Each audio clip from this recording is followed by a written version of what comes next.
বিয়ে মানেই হলো ২ জন ২ জনকে কাছে টেনে নেওয়া এরকম না। বিয়ে মানে হলো ২ টা পরিবার ২ টা পরিবারকে সেম ভাবে সম্মান করা, আদর করা, স্নেহ করা প্লাস হলো এই ২ টা মানুষ সারা জীবন যেন সুখে থাকে সেই রেসপন্সিবিলিটিও নেওয়া। Please like and follow. Hello everyone, this is Fatema. Welcome Fatema blogs. সকাল সকাল উঠে আমি যেহেতু শুটকি এনেছি সো ভাবলাম সবগুলো শুটকি ওপেন করি। শুটকিগুলো ওপেন করা হয়েছে। হওয়ার পরে সায়ান দেখেন লক্ষ্মী বাচ্চা শুটকি রাখতেছে। আর যারা যেই শুটকির স্মেল শুনছে, যারা বলে না না না আমি টাচ করবো না, আমার শুটকি ভাল লাগে না। আমার এত সুইট লাগছে আমার মেয়ের কথা শুনে। আমি বললাম কেন? বলে কি শুটকি স্মেল মানে শুটকির মধ্যে গন্ধ।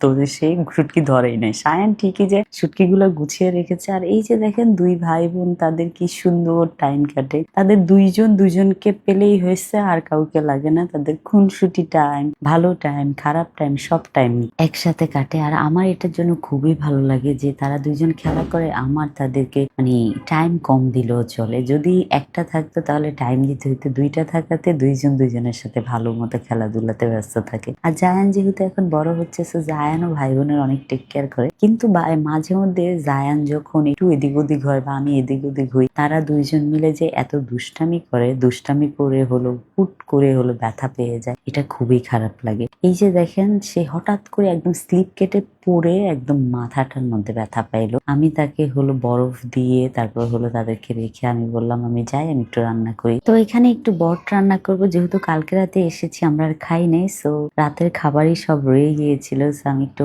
বট রান্না করলাম, করার পরে মুরগি টুরগি সব কালকে রাতেরটাই ছিল। সো বাচ্চাগুলো বসিয়ে দিয়েছি লাঞ্চ করার জন্য। আমি না এই অভ্যাসটা খুবই ভালো করেছি ছোটবেলার থেকে। আমি সব বাচ্চাদেরকে টেবিলে বসে খাওয়ার অভ্যাস করেছি।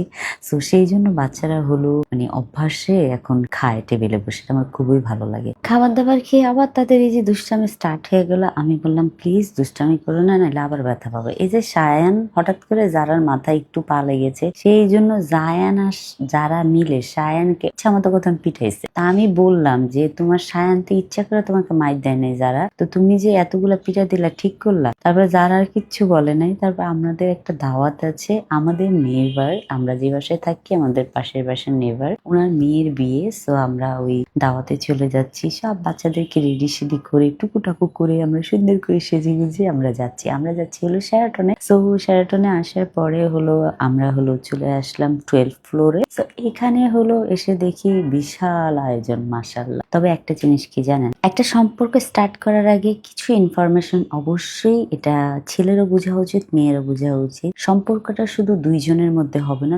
সম্পর্কটা ২ টা পরিবারের মধ্যে হবে। ২ জন বসে কনভারসেশন করে নিতে হবে। আমি আমার পরিবারকে যতটুকু সম্মান করব তুমিও ততটুকু সম্মান করতে হবে। প্লাস হলো তোমার পরিবারকে আমি যতটুকু সম্মান করব আমার পরিবারকেও তুমি ততটুকু সম্মান করতে হবে। যখনই ২ জন ২ জনের পরিবারকে সম্মান করবে তখনই রেসপন্সিবিলিটিটা ভালো করে ২ জন ফিল আপ করতে পারবে। সো আমার মনে হয় সম্পর্ক এরকমই হওয়া উচিত। আই ডোন্ট নো, আমি অনেক বেশি জ্ঞানী কথা বলে ফেললাম। তবে আমি আমার হাজবেন্ড থেকে, আমার নিজের লাইফ থেকে এটাই শিখেছি। ও আমার বাবা মাকে যতটা সম্মান করতো আমি আমার শাশুড়ি মাকে ততটাই সম্মান করতাম। তো তারপর দেখা গেছে এরকম হয়ে গেছে যে ও আমার বাবা মার কাছে ছেলে হয়ে গেছে আর আমি আমার শাশুড়ি মার কাছে মেয়ে হয়ে গেছি। এখন শাশুড়ি মা বলতে একদমই ভালো লাগে না, মা বলতেই বেশি ভালো লাগে, বেশি কমফোর্টেবল ফিল করি। তো সম্পর্ক আসলেও হেলদি সম্পর্ক এরকমই হওয়া উচিত। আমরা এখানে আসার পরে আমাদেরকে একটা হুডি ব্যাগ দিল, যেটা আমার খুবই পছন্দ হয়েছে। আর পাশের ভাবির সাথে বসে যদি গসিপ না করা যায় তাহলে কি ভালো লাগে? এখানে এসে গসিপ করা বন্ধ হয় নাই। আমি বসে বসে গসিপ করতেছিলাম আর হলো আমি ওয়েট করতেছিলাম কখন আমি হুডি ব্যাগটা খুলবো, কারণ আমার অনেক বেশি পছন্দ। আমার ছেলে যখন ফ্রেন্ডেদের বার্থডে হয় সো ওনারা হুডি ব্যাগ দেয়, তো আমি দেখা যায় জায়ানের আগে আমি বেশি এক্সাইটেড থাকি হুডি ব্যাগটা খোলার জন্য। সো এখানেও সেম হুডি ব্যাগের তো অনেক কিউট কিউট গিফট দিয়েছিল। থ্যাংক ইউ আমাদেরকে হুডি ব্যাগ দেওয়ার জন্য। তবে সবাই মিলে এই দুলা আর দুলহানের জন্য প্লিজ দোয়া করেন যেন ওনাদের দাম্পত্য জীবন অনেক সুন্দর হয়, অনেক সুখের হয়। Thank you so much for watching my video. Bye bye, আল্লাহ হাফেজ।